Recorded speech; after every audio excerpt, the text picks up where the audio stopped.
সুধী দর্শক, আসসালামু আলাইকুম আর রহমতুল্লাহি ওয়া বারাকাতুহু। আমি আজকে যে বিষয়টা বলবো সেটা হচ্ছে আম, বর্তমান সরকারের সময় বিভিন্ন ধরনের ঘটনা ঘটছে। এর আগে আমরা দেখেছি মব, সন্ত্রাসী, চাঁদাবাজ, ধর্ষণ। কোনোটাই সরকার কিন্তু পিছায় নেই, সব কিছুতে সরকার ফার্স্ট।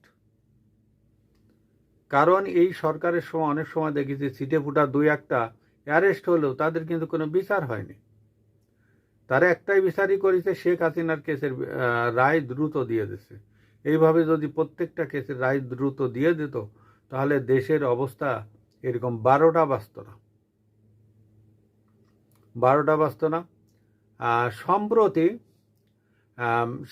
ঢাকা সাভারের রেডিও কলোনি থেকে একটা কলেজ ছাত্রী উঠিছিল রেডিও কলোনির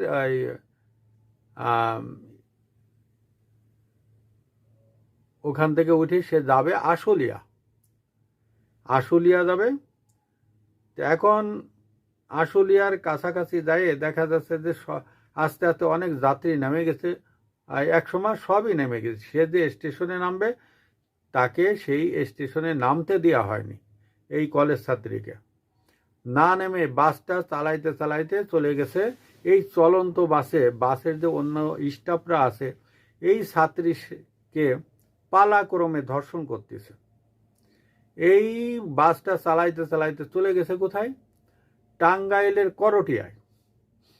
এই টাঙ্গাইলের করটিয়া চলে গেছে এবং রাত ভোরে মেয়েটার সাথে খারাপ ব্যবহার করা হয়েছে, তাকে ধর্ষণ করা হয়েছে, তাকে বিভিন্ন হেস্তনেস্ত করা হয়েছে। এইভাবে